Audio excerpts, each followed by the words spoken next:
Pregnancy का 7th month. Pregnancy के 7th month तक हमारी बॉडी में कौन-कौन से चेंजेस हो जाते हैं, बच्चे की ग्रोथ एंड डेवलपमेंट कितनी हो गई होती है और हमें किन-किन बातों का ध्यान रखना चाहिए।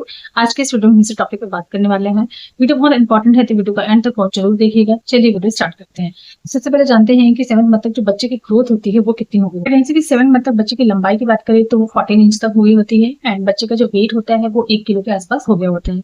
बच्चे के सारे पार्ट्स इस टाइम तक डेवलप हो गए होते हैं अच्छे से। बच्चे के एब्रोज, बच्चे के आईज, बच्चे की नोज, बच्चे के हेयर, ये सारी चीजें अच्छे से डेवलप हो गए होते हैं। बच्चे के जो लंग्स होते हैं वो डेवलप हो गए होते हैं बट वो अच्छे से मैच्योर नहीं हुए होते हैं। इसीलिए अगर आपको इस टाइम पे इस चीज का भी ध्यान रखना चाहिए कि आपकी प्री मेच्योर डिलीवरी ना हो, क्योंकि अगर प्री मेच्योर डिलीवरी होती है तो आपको यही मेन प्रॉब्लम होती है कि बच्चे के लंग्स जो होते हैं वो मेच्योर नहीं हुए होते हैं, तो बच्चे को प्रॉब्लम्स होती हैं। बच्चा इस टाइम पे बाहर की चीजों पे रिएक्शन करने लग जाता है, बच्चे की मूवमेंट अच्छे से होने लग जाती है, बच्चा बाहर की चीजें सुन सकता है तो सुन सकता है।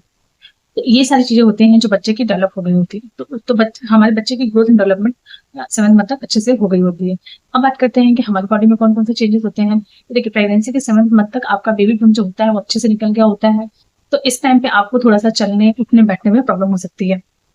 नेक्स्ट की, अगर आपका यूट्रस का साइज बढ़ रहा है, पेट का साइज बढ़ रहा है, तो इस टाइम पे क्या होता है आपकी पेट की स्किन पे खिंचाव पड़ता है, जिसकी वजह से आपको स्ट्रेच मार्क्स की प्रॉब्लम हो सकती है। तो इसीलिए अगर आप स्ट्रेच मार्क्स से बचना चाहते हैं तो अपने आप को हाइड्रेटेड रखें और अपनी बॉडी को मॉइस्चराइज रखें। किसी बेबी ऑयल का यूज करें जो भी आपको पसंद हो, ताकि आपको स्ट्रेच मार्क्स बहुत ज्यादा ना पड़े। नेक्स्ट होता है कि इस टाइम पे आपको पैरों में स्वेलिंग की भी प्रॉब्लम हो सकती है, क्योंकि जैसे जैसे हमारे यूट्रस का साइज बढ़ता है, हमारा वेट बढ़ता है, तो उस पे क्या होता है कि हमारे पैरों पे भी उसका प्रेशर बढ़ता है, जिसकी वजह से हमारे पैरों में स्वेलिंग की भी प्रॉब्लम हो सकती है। अगर आपके पैरों में बहुत ज्यादा स्वेलिंग की प्रॉब्लम हो रही है तो आपको कोशिश ये करना है कि पैरों को बहुत देर तक लटका के नहीं बैठना है। आपको जब भी आप सो रहे हैं तो पैरों को ऊंचा करके सो, यानी कि पिलोज का यूज करिए, पैरों को नीचे और पैरों को थोड़ा सा ऊंचा करके सो। सोने से पहले आप हल्के हल्के ऑयल से पैरों की मसाज करवा सकते हैं और जितना हो सके उतना आपको वॉक करना चाहिए। अगर आप वॉक भी करते हैं तो इससे भी आपको पैरों में बहुत ज्यादा स्वेलिंग नहीं होती है और आपको हाइड्रेशन का भी ध्यान रखना है, जिससे कि आपको स्वेलिंग की प्रॉब्लम थोड़ी कम हो। इस टाइम पे क्या होता है कि बच्चे का वेट जैसे बढ़ जाता है तो हमें कभी कभी सांस लेने में प्रॉब्लम होती है, क्योंकि बच्चा ऊपर की तरफ अगर जब होता है तो उस टाइम पे क्या होता है कि हमें ऐसा लगता है बच्चा ऊपर की तरफ चढ़ा जा रहा है, तो जिसकी वजह से हमें ब्रीदिंग में भी काफी ज्यादा प्रॉब्लम होती है। तो उसके लिए भी आपको फिर अपने सिर को थोड़ा सा ऊंचा करके सोना चाहिए और आपको वॉक करना चाहिए। प्रेगनेंसी के 7th मंथ तक आपको आपके सोने उठने बैठने का भी बहुत ज्यादा ध्यान रखना है। आपको ध्यान रखना है कि आपको पीठ के बल नहीं सोना है। लेटते समय आपको हमेशा लेफ्ट कवर साइड में ज्यादातर सोना है। राइट कवर साइड में भी आप सो सकते हैं, लेकिन लेफ्ट कवर साइड में आपको ज्यादा सोना चाहिए। सोते समय पिलोज का यूज करें अपने पेट के पास, अपने पैरों के बीच में, पैरों के नीचे। टाइम पे आपको एक्टिव रहना है, जितना हो सके उतना वॉक करना है, हल्की फुल्की एक्सरसाइज भी आप कर सकते हैं। अगर आपकी प्रेगनेंसी नॉर्मल है, आपको डॉक्टर ने किसी टाइप की कोई भी बेड रेस्ट या फिर कुछ भी ऐसी चीज मना नहीं किया है, आपकी सारी चीजें नॉर्मल तरीके से चल रही हैं, तो आपको वॉकिंग एक्सरसाइज प्रेगनेंसी टाइम में जरूर करना चाहिए। इस टाइम पे आपको इस चीज का ध्यान रखना है कि जितना हो सके उतना पानी पीजिए। एक दिन में आपको 1-2-3 लीटर पानी जरूर पीना चाहिए।